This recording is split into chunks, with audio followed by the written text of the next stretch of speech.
kepengen masuk. Enggak nyambung.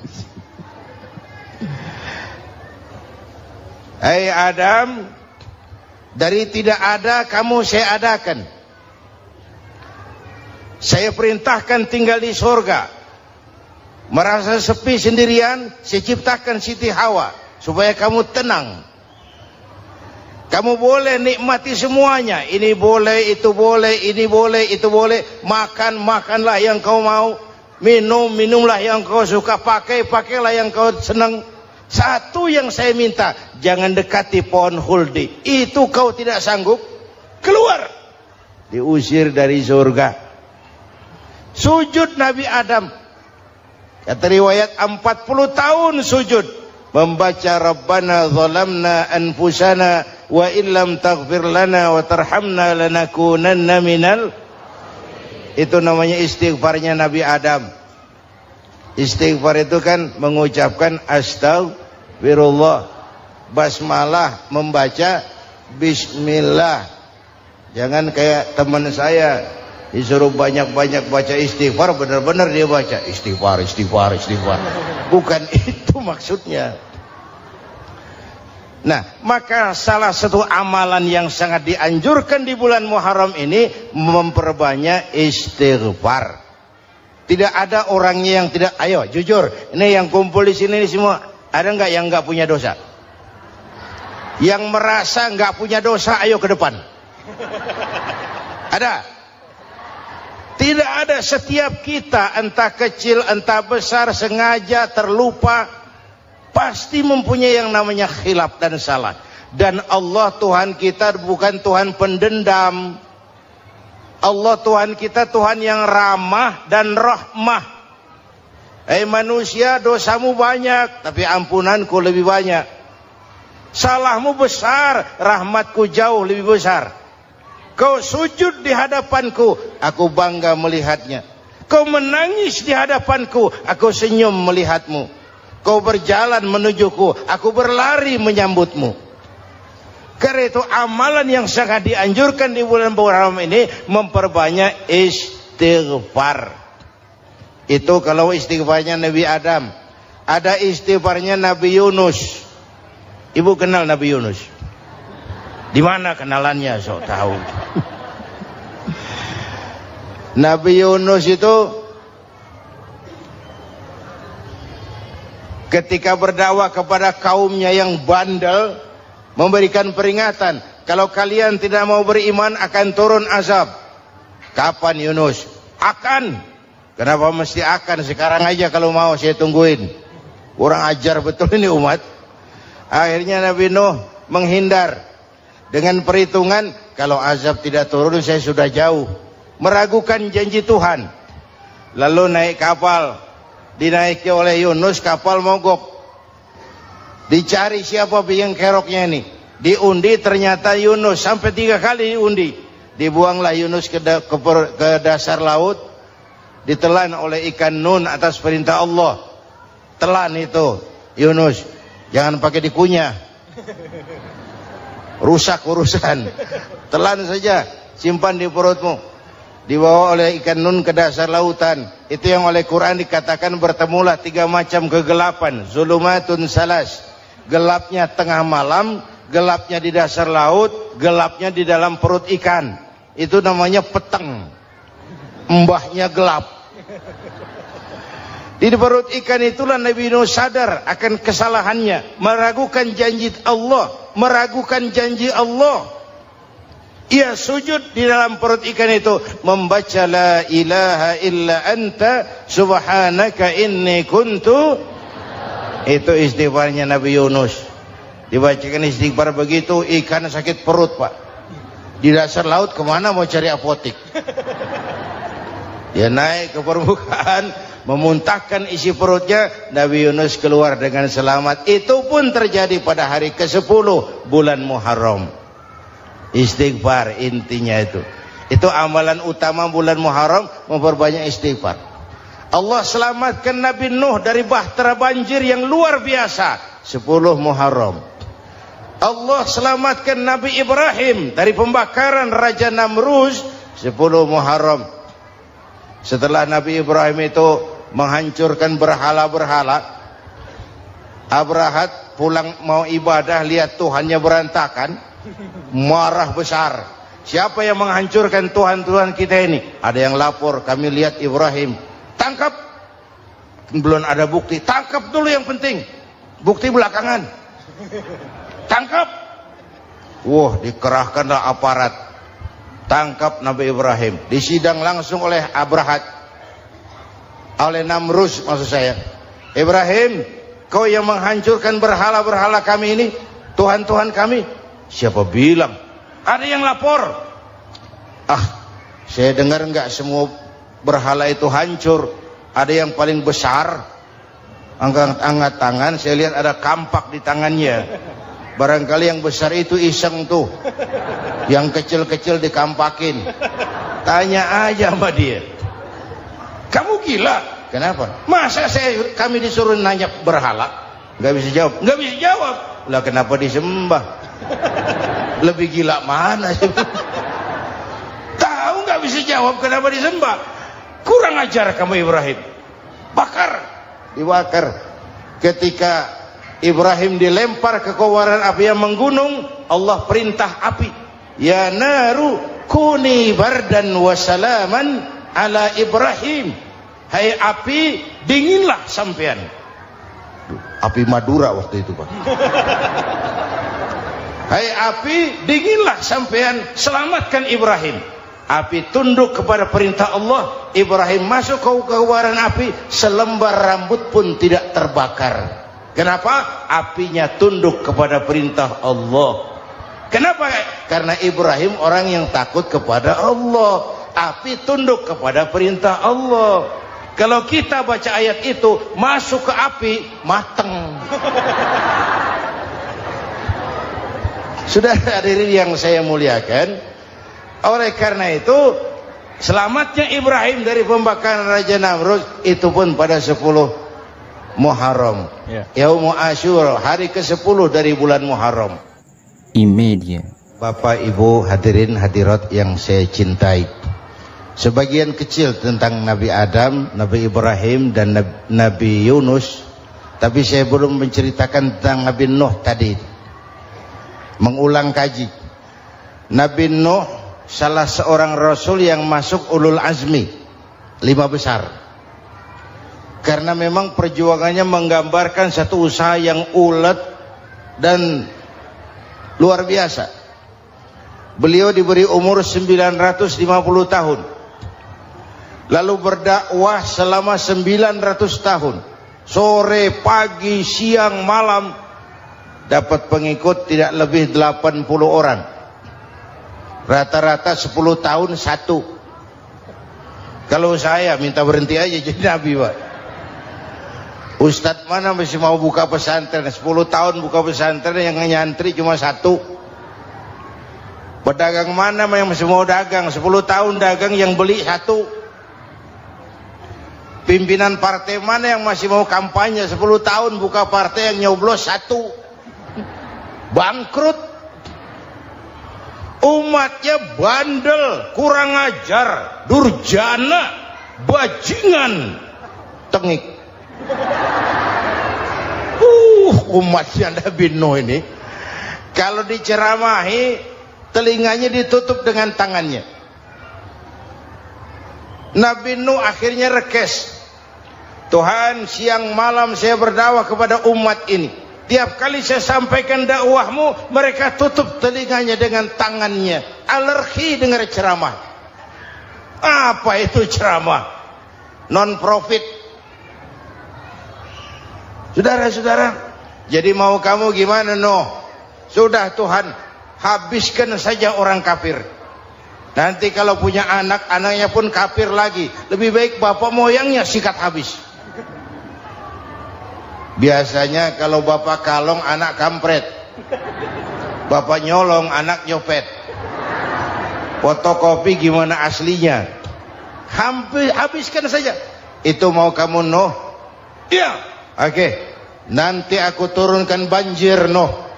Buat kapal. Dengan apa saya harus buat kapal, Nuh? Ya dengan kayu. kata Tuhan. Kayunya dari mana Tuhan? Ya dari pohon Nuh.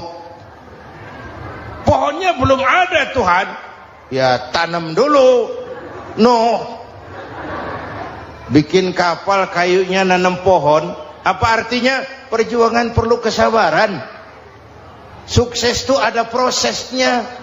Nggak bisa simsalabim abracadabra lalu kita mau sukses. Semua ada prosesnya. Walaupun kenyataannya begitu. Sukses banyak bapaknya, gagal itu yatim. Kalau kita sukses banyak yang ngakuin. Yang baru ketemu pakai manggil encing. Ketemu baru. Tapi sukses banyak bapaknya. Gagal yatim, gak ada yang mau ngakuin kalau kita gagal itu. Udah bikin kapal dengan kayu di tengah kampung, bikin kapal ini. Bayangkan di tengah kampung bikin kapal. Orang kafir makin menjadi-jadi. Lihat Nuh, kenapa? Makin sarap.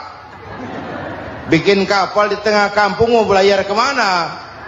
Tuh lihat, kalau orang nggak tahu tujuan, mountain setengah jalan. Proses yang dinilai bukan finalnya. Ya kayak gitu kesimpulannya. Saya enaknya sendiri. Bikin kapal. Kapal mendekati selesai. Ini orang kafir rame-rame datang ke kapal Nuh. Mau apa? Buang najis. Sakit perut berangkat ke kapal Nabi Nuh. Nongkrong. Dapat 2-3 tumpuk pulang. Penuh lantai kapal dengan najis manusia. Inilah perjuangan. Bukan jalan raya lurus bertabur bunga di kanan kirinya. Banyak ondak dan duri, fitnah, caci maki, antipat, segala macam. Nuh. Ada orang tua dasar kafir, kurang ajar, sudah stroke berangkat juga ke kapal Nuh. Mau buang najis, pincang-pincang digotong orang. Selesai buang najis, dia bangun mau pulang, pegangan tiang kapal terpeleset, jatuh di atas tumpukan najis. Terjadi keajaiban, yang stroke-nya sembuh, lumpuhnya hilang, berangkat digotong-gotong pulang, jalan gagah sekali. Tapi orang kampungnya heran, ente sudah sembuh? Sudah. Berobat di mana? Kok begitu paten? Di kapal Nuh. Masih banyak.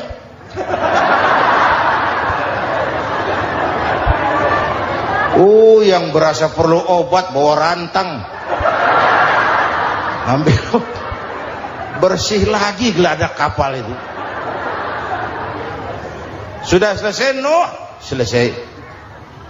Oke, kau orang yang beriman bersamamu, binatang serba sepasang, naik Nabi Nuh, naik orang beriman, naik binatang serba sepasang. Ini cikal bakal penyelamatan manusia, Pak.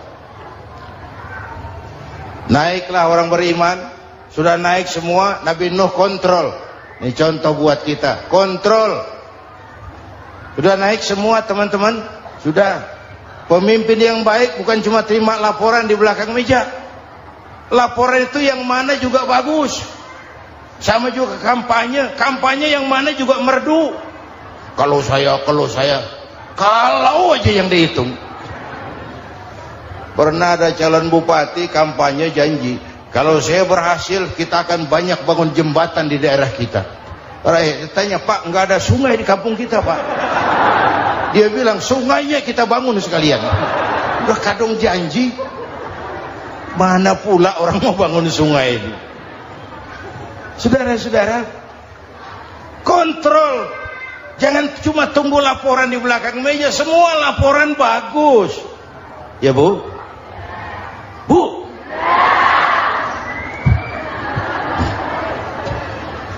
Nabi Nuh kontrol. Sudah naik semua? Sudah Nuh. Pulan bin Pulan naik Nuh. Paimin bin Tukijo naik, kami lihat naik. Ada orang Jawa juga kayaknya. Ada. Sudah kontrol, Kanan anak saya ikut nggak naik kapal? Kami tidak lihat itu Nuh. Kan'an. Ini potret.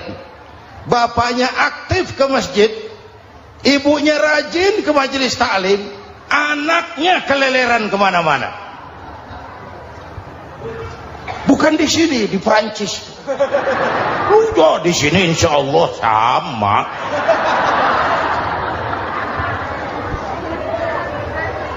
Nuh karena sayang anak, Nuh karena cinta anak, Nuh karena tanggung jawab anak, cari naik ke atas kapal.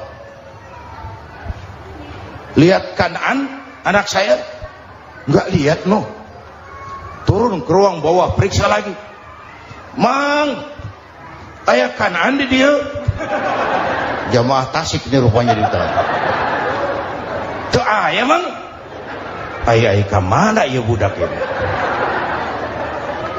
Turun ke bawah, tanya lagi. Ono Kan'an toh? Ora nano raketok. Rombongan Jawa Tengah. Naik ke atas buritan.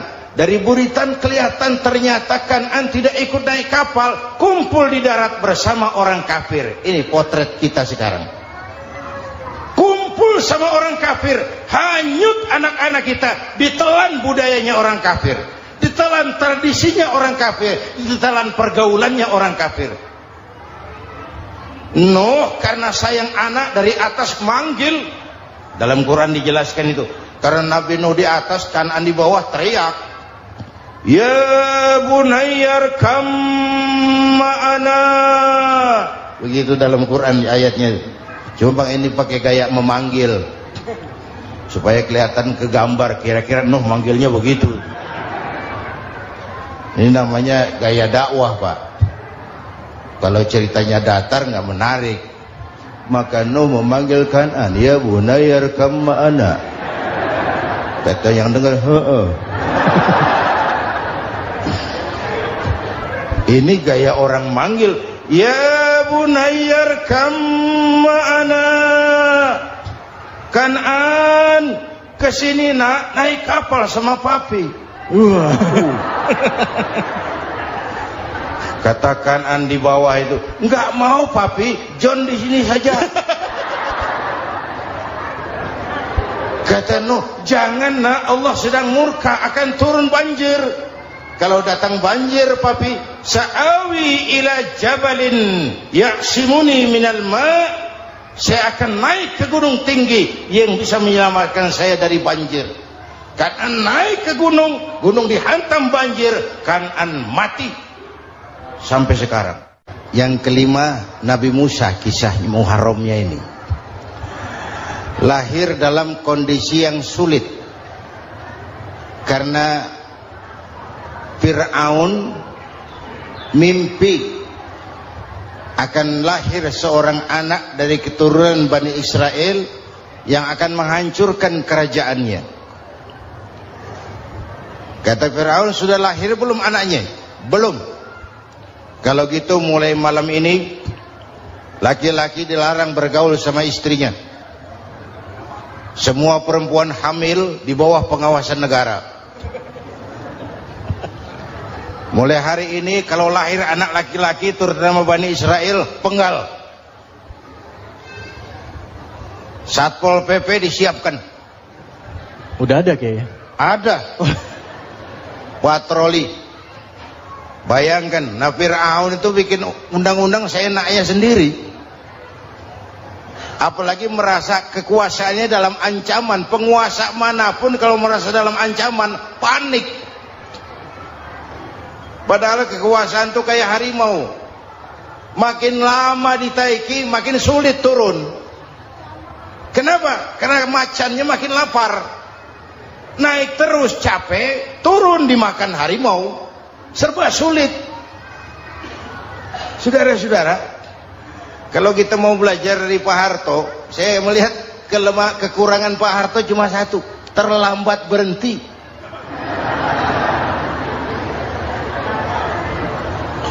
Terlambat berhenti. Di sekelilinginya banyak tukang-tukang jilat, tukang-tukang semir. Pak, kalau tidak ada bapak kami bagaimana Pak?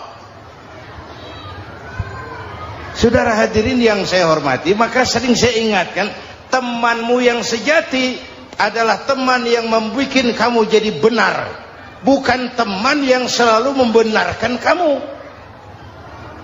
Berapa banyak pejabat-pejabat hancur karena selalu dibenarkan oleh lingkungannya. Bapak benar Pak, Bapak bijaksana Pak, itu tepat Pak, benar. Buang angin pun kata kelilingnya, oh Bapak sehat. Temanmu yang sejati, teman yang bikin kamu jadi benar, bukan teman yang selalu membenarkan kamu. Bapak Ibu hadirin yang saya hormati, tapi kehendak Allah terjadi. Lahirlah Musa, bayinya dihanyutkan di sungai Nil. Bayi sudah menderita, dihanyutkan di sungai Nil, dan akhirnya besar di lingkungan istana Fir'aun. Diriwayat oleh Ratu Aisyah, perempuan Fir'aun, setelah mulai berjuang, terjadilah itu. Musa dan pengikutnya dikejar oleh Fir'aun sampai di tepi laut. Allah wahyukan, Musa, lempar tongkatmu ke laut. Dalam kondisi darurat, mukjizat tiada jalan. Kondisi darurat. Kalau tidak, mukjizat itu maunya Allah, bukan maunya Nabi. Nabi nggak kuasa, Allah yang mau. Tapi hidup Nabi bukan mukjizat, manusiawi. Tidak mentang-mentang ada mukjizat tongkat, tiap sulit main tongkat, nggak usah berjuang kalau begitu. Itu darurat menyelamatkan umat. Tongkat dilempar ke laut, laut terbelah. Laut terbelah. Itu secara visualnya bisa kita lihat dalam film The Ten Commandments. Udah nonton belum? Urusan nonton kalah sama Ustadz bagaimana sih? Ten Commandments, 10 firman Tuhan. Tekniknya bagus tuh. Bagaimana laut terbelah.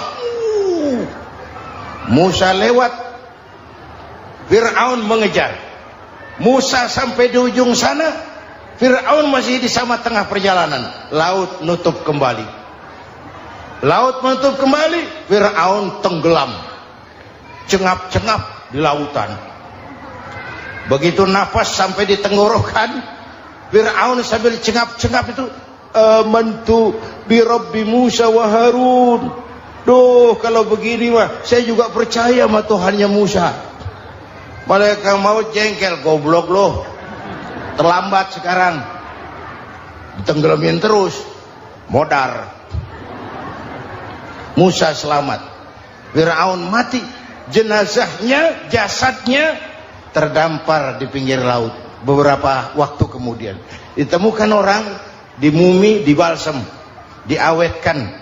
Itu sesuai janji Quran, wa kadzalika nunajjika bi badanika litakuna liman khalfaka ayah.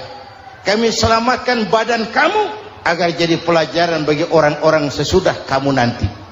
Janji Quran tepat. Janji itu 14 abad yang lalu. Jasad Fir'aun ditemukan, dimumi, diawetkan, dibalsem di bawah nama Farao Ramses II. Sekarang tersimpan di Museum Negara di Mesir. Kapan-kapan nanti ibu main ke Mesir, mampir. Naik ojek paling berapa itu? Oh, orangnya tinggi, hidungnya mancung, pokoknya pantaslah jadi Fir'aun. Selamatnya Musa di kejaran Fir'aun di ujung sana itu terjadi pada hari ke-10 bulan Muharram, yang oleh orang Nasrani diperingati dengan hari raya Paskah. Mereka melaksanakan puasa, mensyukuri nikmat keselamatan dari kejaran Fir'aun. Makanya kalau kita ikut puasa di bulan Muharram, bukan mengikuti syariatnya Nasrani, salah. Karena Nabi mengajarkan, itu sumbernya, bukan ikutan sama ibadahnya Israel. Tapi memang agama ini kan merupakan mata rantai. Datang Rasul baru melengkapi Rasul sebelumnya, datang Rasul baru melengkapi Rasul sebelumnya. Mata rantai yang berkaitan. Setelah Muhammad selesai, selesailah tugas Nabi dan Rasul. Selesailah misi Nabi dan Rasul. Tidak ada Nabi lagi sesudah Nabi Muhammad. Itu harga mati, titik. Gak ada kompromi. Siapapun sekarang ini nggak datang ngaku jadi Nabi, wajib tidak percaya. Wajib tidak percaya. Tapi kaitannya memang kita bilang Nasrani, orang bahasa Arab, bahasa Ibraninya Nazaret, Nasiroh, Nazaret. Itu beda dialek. Kita Daud, dia David.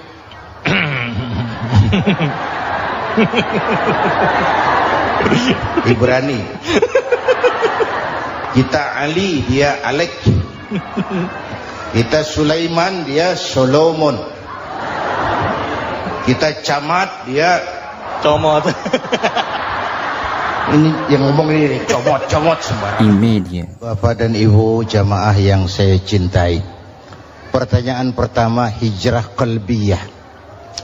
Ada hijrah badaniyah, hijrah fisik yang dilakukan Nabi dan sahabat dari Mekah ke Madinah. Itu hijrah badaniyah. Ada hijrah qalbiyah, hijrah hati. Dan ini yang kita perlukan sekarang.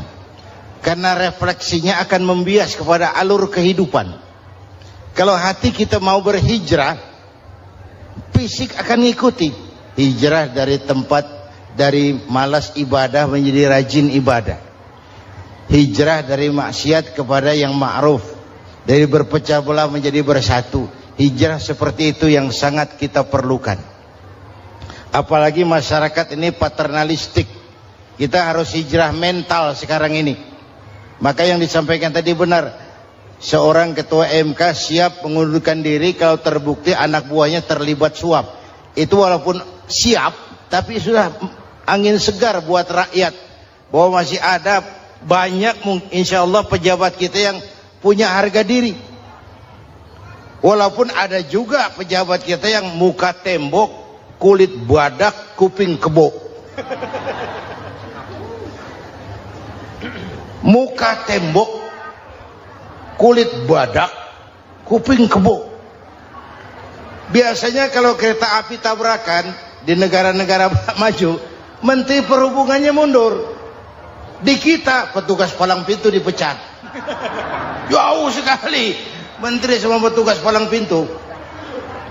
Yang benar-benar diadili yang krocok-krocok, kopral-kopral gitu. Padahal hadisnya jelas. Ar-rashi wal murtashi finnar. Yang nyuap dan yang nerima suap, dua-duanya neraka. Kasus potret belakangan ini, yang nerima suap, yang diuber, yang nyuap aman.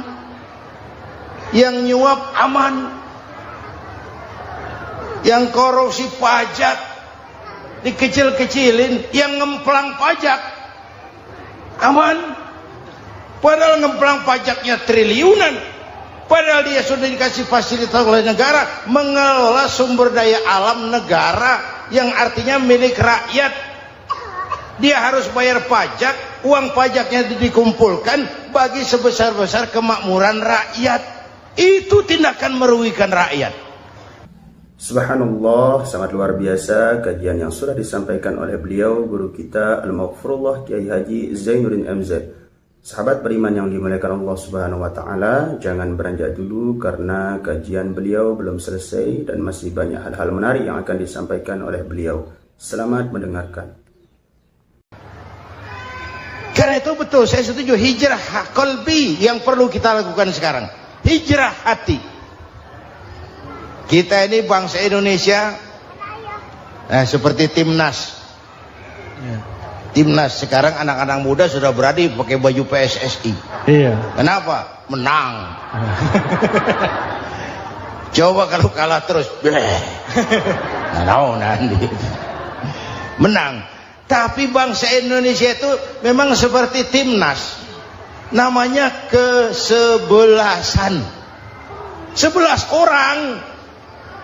Walaupun ada pemain bintang, ya ada presiden, gubernur, menteri, itu bintang-bintang.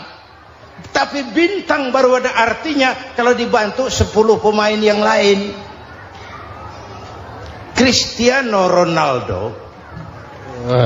Siapa itu? Penyerang tengah Real Madrid. Bintang. Lionel Messi. Siapa lagi itu? Barcelona. Bercelana.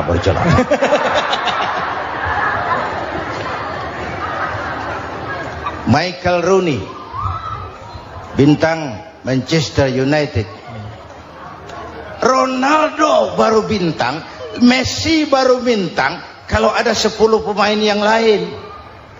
Bagaimanapun hebatnya Cristiano Ronaldo, kalau sendirian lawan satu kesebelasan, babak belur. Itulah kita, bangsa Indonesia. Kita satu kesebelasan, harus saling memperkuat. Ada bangsa kita ini yang jadi jaksa, ada yang jadi hakim, ada yang jadi polisi. Itu posisi penyerang tengah, kiri luar, kanan dalam, back, striker, kiper, posisi. Tapi sadar, kita satu kesebelasan, Bung. Jangan bikin gol ke gawang sendiri. Kalau punya bola bagus, operan dong sama temannya. Yang bisa menciptakan gol, operan. Ada yang jadi pengusaha besar, bagus boleh. Punya untung besar, operan. Kasih masjid, kasih pesantren, operan. Ini kesebelasan kita kalau punya bola, pelitnya setengah mati, Pak. Nggak mau ngoper. Bawa sendiri, mending bikin gol. Enggak. Kita ini satu kesebelasan. Satu sama lain harus saling memperkuat. Bahwa ada penyerang tengah, itu si posisi. Tapi kalau memang peluang memungkinkan, ayo dong operan. Saya iri sama kesebelasan Nasrani di Indonesia. Mereka kalau punya bola, operannya cakep. Gereja cepat selesai, rumah sakit Kristen cepat selesai. Kenapa? Operannya bagus. Kita ini kalau punya bola bawa sendiri, nggak mau ngoper. Maka masjid nggak selesai-selesai. Madrasah banyak yang bocor. Rumah sakit Islam kalah bersaing. Kenapa? Operannya berat. Ayo menyadari, kita ini timnas, satu kesebelasan. Jangan menjegal kawan seiring. Kawan sendiri dijegal. Sudah musuh terlalu kuat, gawang sendiri dijebol. Akhirnya terbalik kita ini. Ujian terberat telah diberikan Allah kepada para anbiya, kemudian para aulia, kemudian para ulama. Summal amsal fal amsal, ke bawah dan ke bawah. Diuji setiap orang menurut kekuatannya berpegang kepada agama. Kalau karena anak Melayu bilang, kalau takut dengan ombak, jangan berumah di tepi pantai. Kalau takut diterjang ombak, jangan berumah di tepi pantai.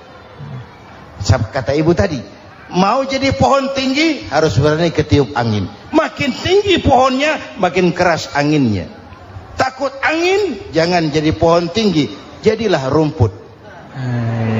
Nggak ditiup angin, tapi diinjak kebo. Apa yang nggak ada resikonya? Apa yang nggak ada resikonya? Semua nabi ada yang dihantam kekuasaan yang arogansi. Ibrahim berhadapan dengan Namrud. Musa berhadapan dengan Fir'aun. Ada yang diuji dengan berhadapan umat yang sangat kurang ajar. Ada yang diuji dengan gosip yang dahsyat. Nabi Yusuf digosipi sama Zulaikha itu. Nabi Yusuf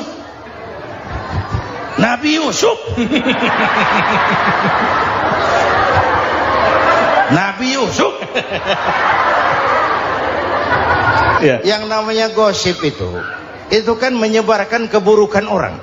Kalau benar saja hukumnya ghibah. Kalau salah hukumnya fitnah. Fitnah lebih bahaya dari pembunuhan. Benarnya ghibah, salahnya fitnah. Saudara hadirin yang saya hormati, jadi resiko itu biasa. Tidak ada yang tanpa resiko. Kalau takut ombak, jangan berumah di tepi pantai. Tinggal bagaimana kita menyikapinya. Kalau kita dewasa, ini bagian ibadah saya kurang, mungkin karena dia omongin orang, tambah pahala saya. Mungkin karena dia omongin orang, tambah pahala saya. Maka saya ngadepi gosip sepatah pun saya nggak ngomong. Saya cicing, wae cicing. Saya percaya masyarakat tuh punya filter. Amin. Insyaallah. Saya percaya Tuhan tuh nggak tidur. Kemudian melahirkan kita ke alam dunia ini, secara biologis bahan kita sama. Alhamdulillahirrabbilalamin. Demikianlah kajian penuh ilmu, hikmah dan manfaat yang sudah disampaikan oleh beliau guru kita Al-Maghfurullah Kiai Haji Zainuddin MZ. Sahabat beriman yang dimuliakan Allah Subhanahu wa taala, mari kita doakan beliau mudah-mudahan diberikan ampunan oleh Allah Subhanahu wa taala dan dilapangkan kuburnya. Dan pada para sahabat yang sudah menyimak kajian ini sampai selesai, saya ucapkan terima kasih banyak. Doa untuk sahabat semua, semoga diberikan kesehatan, kelancaran segala urusannya, dan diberikan rezeki yang melimpah ruah dan barokah. Amin ya rabbal alamin. Sampai berjumpa di kajian-kajian berikutnya. Wabillahi taufiq wal hidayah. Assalamualaikum warahmatullahi wabarakatuh. Setelah kita mendengarkan bersama kajian dari guru kita Al-Maghfurullah Kiai Haji Zainuddin MZ, sekarang mari kita lanjutkan aktivitas kita masing-masing. Semoga apa yang beliau sampaikan menjadi ilmu yang bermanfaat dalam kehidupan kita sehari-hari. Selamat beraktivitas buat sahabat semuanya dan sukses selalu. Sampai bertemu di kajian-kajian berikutnya. Wassalamualaikum warahmatullahi wabarakatuh. Assalamualaikum warahmatullahi wabarakatuh. Alhamdulillahilladzi anzalal Qur'ana hudan lin